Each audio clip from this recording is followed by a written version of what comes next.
Bienvenidos a un nuevo video más de nuestra serie sobre metodología de la investigación de la mano de nuestro libro de Arístides Barahona, un gran libro. El día de hoy vamos a hablar sobre el control de las amenazas contra la validez. El autor ha elaborado una tabla, la tabla 46, que tiene alrededor de 8 páginas. Entonces no voy a leer todas las amenazas, hay un montón, y además hay amenazas que son para distintos tipos de estudio. Entonces voy a leer aquellas que son más comunes o más importantes o más útiles para la mayoría de investigadores. Si alguien quisiera conocer todas las amenazas que hay en la validez, tendrá que leer de la página 272 a la 280, en total 8 páginas. Empecemos entonces. Primera amenaza. Estas son amenazas a la validez de la conclusión estadística. Primero, baja potencia estadística. En muchos estudios de pregrado, la potencia estadística no es tomada en cuenta. No está mal, pero creo que debería mejorarse. En posgrado, sí está mal que no se tome en cuenta la potencia estadística. ¿Cómo se hace esto? Generalmente con el tamaño muestral, como lo recomienda acá. O partiendo desde el muestreo y utilizando una potencia que generalmente es 0.8, que es lo más común de utilizar, para que la muestra no sea tan pequeña y sea adecuada para las conclusiones que se obtienen del estudio. La segunda validez, la segunda amenaza, a mí me parece una de las mejores y que no he visto en otros libros y me parece maravillosa. Yo le doy un aplauso al autor. Dice: violación de los supuestos de las pruebas estadísticas. Descripción: se aplican estadísticos sin verificar el cumplimiento de supuestos. No se justifica el uso de estadísticos, pues los datos no los permiten. ¿Qué recomienda? Utilizar el estadístico posteriormente al análisis del cumplimiento de sus supuestos. Hacer análisis de cumplimiento de supuestos. ¿Qué es esto de supuestos?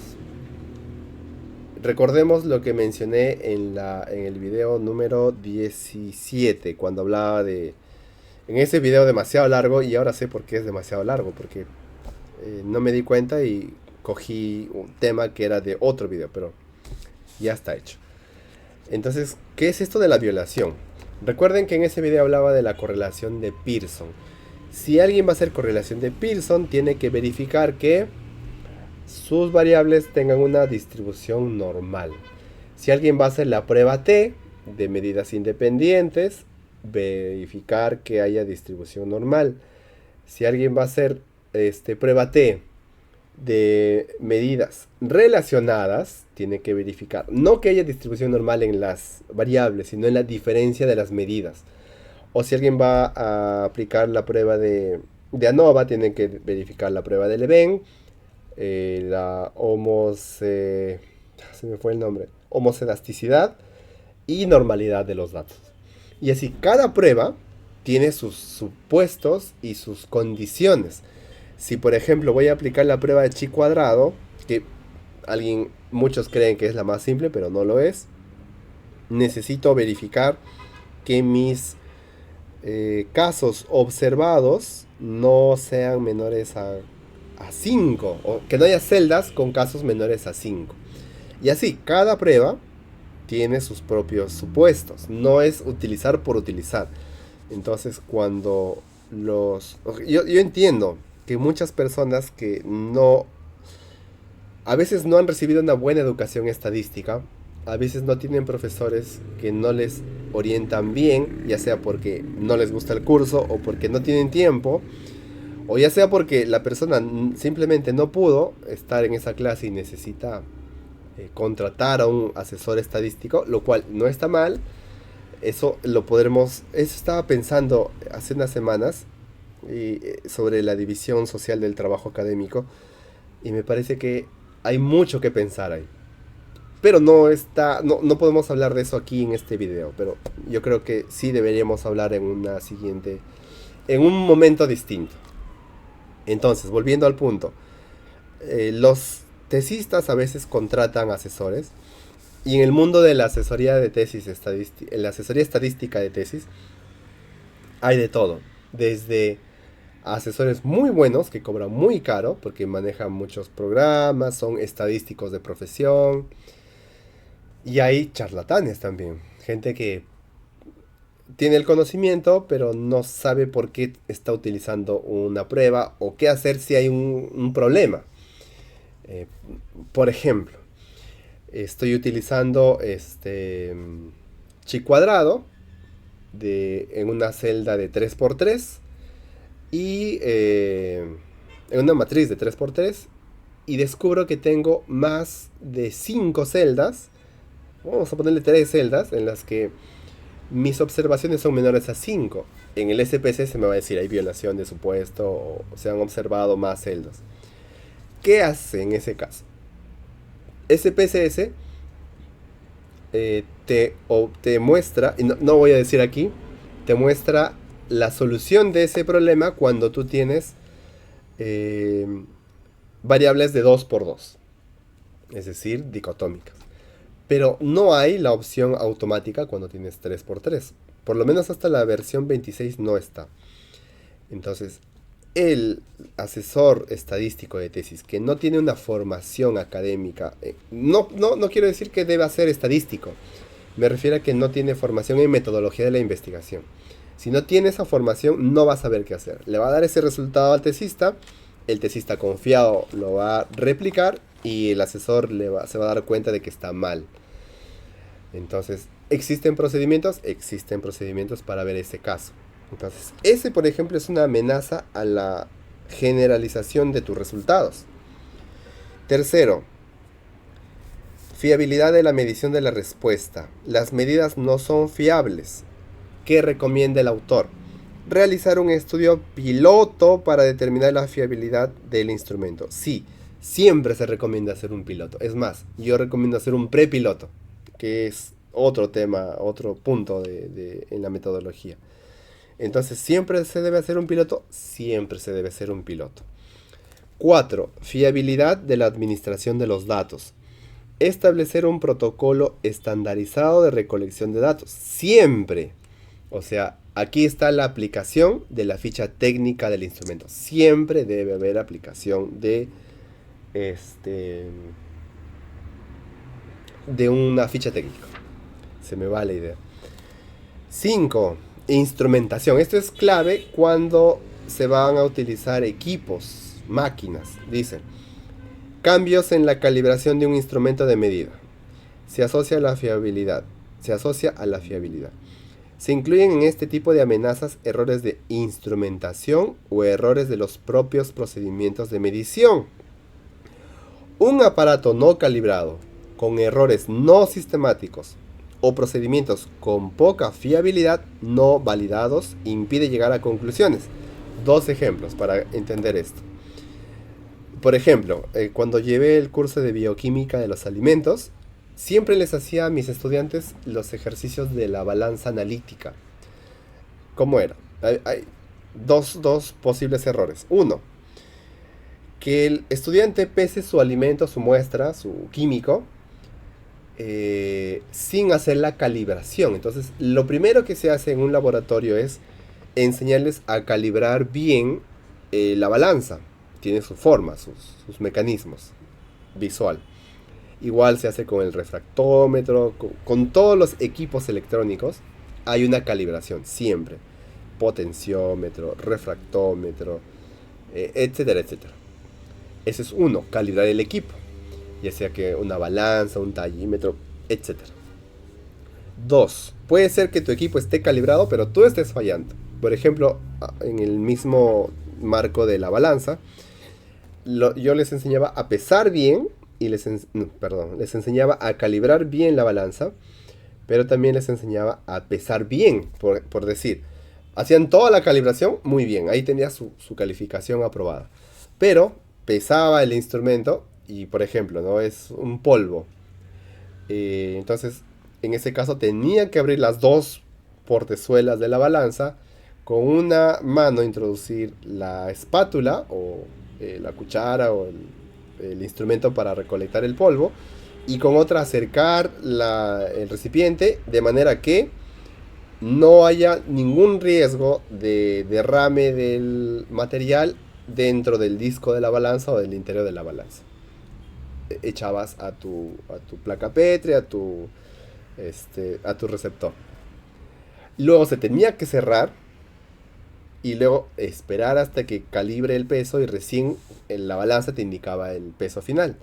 ¿Qué hacían algunos estudiantes? O bien no cerraban la portezuela, no introducían bien la espátula, no esperaban a que dé el marcador, etc. Errores de procedimiento.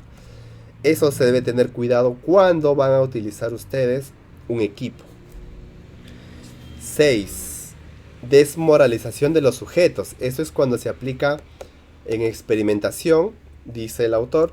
Los sujetos desertan por razones de motivación personal. Claro, imagínense que van a hacer una intervención pedagógica de 17 semanas.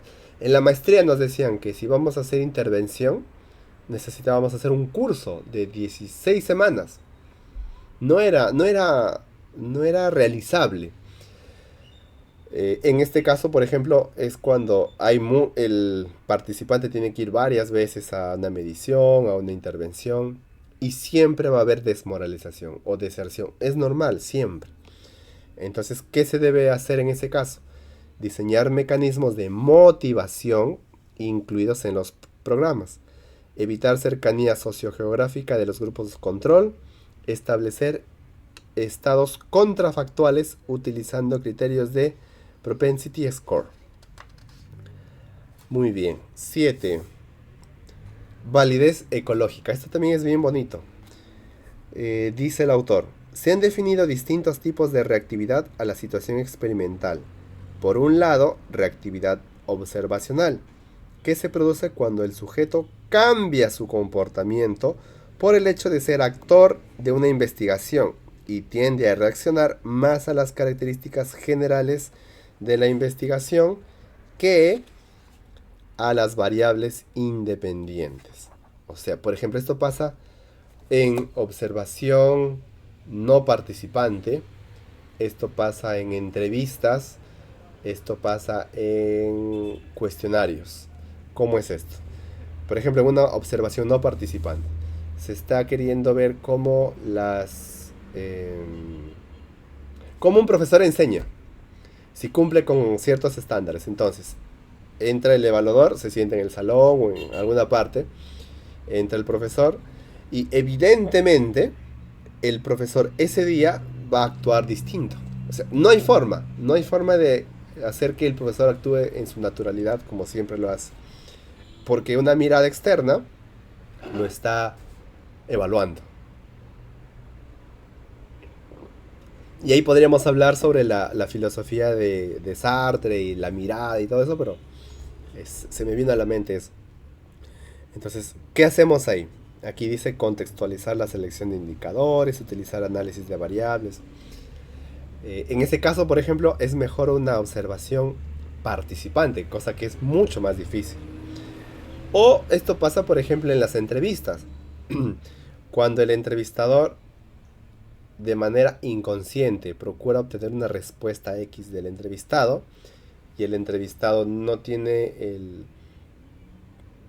digamos, una absoluta autonomía respecto a sus respuestas, a veces el entrevistado trata de caerle bien al entrevistador y de responder lo que espera que se responda. Entonces ahí hay una amenaza a la validez. Muy bien. Y 8, bueno, 8 ya son 7 recomendaciones que quiero mencionar, ya tenemos bastante tiempo. Y finalmente quiero hacer un resumen que el mismo autor hace. Dice, en este sentido, en la tesis doctoral debería reflejarse 1. Validez interna, que las conclusiones obtenidas son válidas porque se han utilizado procedimientos rigurosos, estandarizados, controlados. O sea, el investigador en tesis doctoral debe demostrar eso. Si no lo ha demostrado, falencia. 2. Validez de conclusión estadística, que los resultados obtenidos son válidos porque se han utilizado estadísticas de análisis adecuadas, y esto es importante, y con previo cumplimiento de sus supuestos. A mí me da pena que, y yo entiendo, yo sé que es lo lógico y lo esperable, a mí me da pena que en este libro solo se hable de estadística, pero solo una tabla pequeñita. Creo que incluso ya nos hemos pasado. No habla mucho de estadística el autor. Sí, por ejemplo, lo de estadística en este libro que es maravilloso, solo está aquí, miren, una página. Y es una tabla. Y yo entiendo, porque su propósito no es enseñar metodología, su propósito es crear un instrumento para evaluar tesis doctorales. Así que está bien, yo entiendo, pero me apena. 3. Validez de constructo. Que los datos han sido obtenidos usando instrumentos fiables y válidos. Y obviamente el tesista debe demostrar la fiabilidad o confiabilidad y la validez de sus instrumentos. Y finalmente, 4. Que los resultados son aplicables a ciertos contextos y que se pueden generalizar dependiendo de las condiciones del muestreo realizado. Si por ejemplo yo voy a hacer un muestreo aleatorio estratificado, podré hacer inferencias más grandes a poblaciones homogéneas. Si yo voy a hacer un estudio con muestreo no probabilístico experimental, por ejemplo, no quiere decir que no se pueda hacer generalización. Sí se puede hacer, pero es más limitada y va a tener que ver con las características de los sujetos que han participado en ese estudio. Es menor que en el caso de un muestreo aleatorio estratificado. Ahí sí la inferencia puede ser más grande. Entonces, ahí nos quedamos por hoy y vamos a despedirnos hasta la siguiente ocasión, que vamos a ir al video 19, donde veremos deficiencia en la presentación de resultados. Miren, ya estamos llegando al final. Ya pronto vamos a terminar con esta serie y pasaremos a una nueva serie. Entonces nos despedimos. Hasta aquí nos quedamos en este video. Cuídense mucho.